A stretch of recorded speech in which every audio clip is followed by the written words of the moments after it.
grupo 2, conformado por Guillermo Viglindo, Miguel Guzmán, John Lara, Robert Mariano y Nicolás Montalbetti.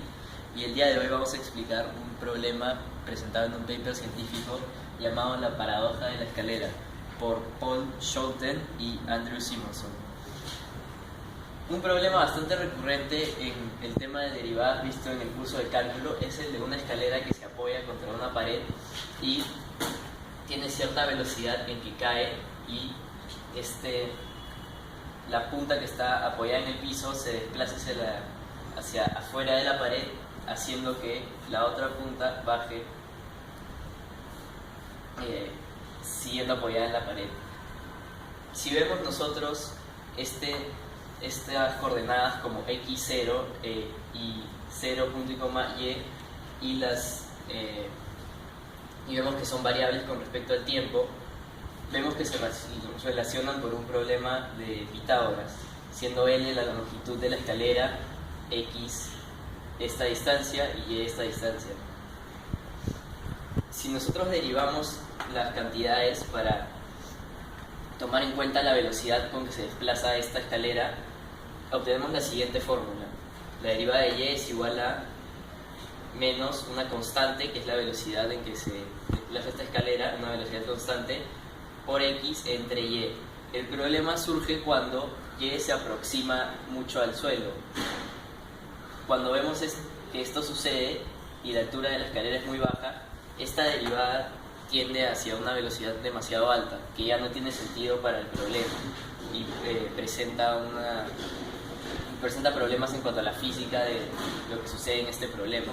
Por lo tanto, lo que plantean en el paper es hallar la altura crítica, llamada IC, en que la escalera ya no está apoyada en la pared, sino que se desplaza hacia afuera, y por lo tanto es la altura hasta la que esta ecuación sigue funcionando a nivel físico. A partir de esa altura, la escalera ya no está apoyada en la pared y se necesitaría otro tipo de ecuación para resolver este problema. Por lo tanto, lo que se plantea es ver los dos momentos de esta escalera. Primero, la escalera soportada, es decir, cuando sigue apoyada en la pared, y luego la escalera como péndulo, cuando la escalera se suelta de la pared y funciona así. El punto más bajo de la escalera está apoyado en el piso, pero el punto más alto ya no tiene nada sobre lo que apoyarse, por lo tanto se desplaza hacia abajo, pero esto ya no tiene que ver con la ecuación aquí planteada. Ya no se forma un teorema de Pitágoras ni esta ecuación de aquí con la derivada de Y, porque la escalera ya no está apoyada en esta pared. Por lo tanto, se debe tomar para el movimiento en cuanto a la escalera como péndulo el torque de la escalera. Este aquí es igual a la masa por la gravedad por L, que es la longitud de la escalera, coseno del ángulo entre 2. Si se integra esta ecuación para hallar la segunda derivada del ángulo, obtenemos que esta es igual a menos 3 veces la gravedad sobre 2L por el coseno de este ángulo. Esta es la ecuación que describe cómo funciona la escalera, el movimiento de la escalera cuando esta ya no está pegada a la pared y funciona como un péndulo. Además, debemos ver cómo es que funciona el movimiento de la escalera cuando sigue soportada. Aquí vemos que Y es igual a la longitud de la escalera por seno del ángulo que forma con el piso. Una vez más, haciendo los cálculos matemáticos, obtenemos que la segunda derivada del ángulo es igual a esta expresión que tenemos aquí, menos la constante al cuadrado por el coseno del ángulo entre la longitud de la escalera al cuadrado por el seno de la derivada del ángulo. Por ejemplo, si se ponen los valores siguientes, la longitud de la escalera como 41 metros, esta constante de velocidad como 10 metros por segundo y una gravedad ficticia de 32 metros por segundo al cuadrado, se obtiene que el ángulo crítico, es decir, el ángulo que tiene la escalera con el piso en que la escalera se separa de la pared, es 0,38 grados. Finalmente, si se igualan estas dos ecuaciones que describen los dos momentos del movimiento de la escalera, obtenemos que estas dos expresiones son iguales. De esta expresión obtenemos que el seno cúbico del ángulo crítico es igual a esta expresión, 2 por K, que es la constante al cuadrado, entre 3 por la gravedad, por la longitud de la escalera. Lo que esto nos da es que si toda esta expresión es mayor o igual que 1, podemos obtener que el nivel crítico, la altura crítica de I, es igual a esta expresión. Es decir, esta sería la altura en que la escalera ya no sigue pegada a la pared, sino que se separa y por lo tanto ya no funciona con esta ecuación. Como esta es una ecuación que se refiere a la posición, si nosotros la derivamos por su segunda derivada, obtenemos la aceleración cuando esa llega al punto crítico y obtenemos que este es igual a menos 3 medios de la gravedad. Finalmente, lo que concluyen los autores de este paper es que este problema tiene ciertas dudas en cuanto al funcionamiento físico de este fenómeno en su resolución tradicional.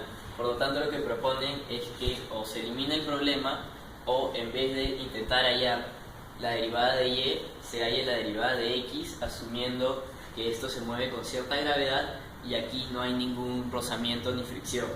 O finalmente que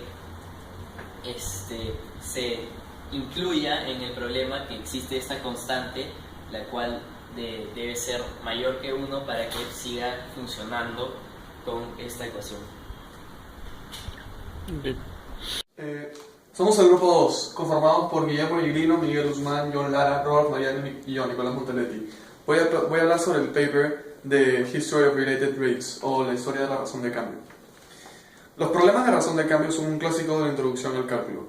Estos aparecieron por primera vez como los conocemos en 1864, cuando William Ricci, un profesor de la Universidad de Londres, publicó Principios de cálculo diferencial e integral. Ricci buscó una reforma pedagógica en cuanto al cálculo. Quería simplificar la presentación del cálculo de tal forma que el tema fuera más accesible para los estudiantes no universitarios. Un ejemplo de esto es la manera que utiliza Ricci de un cuadrado expandiéndose para demostrar razón de cambio.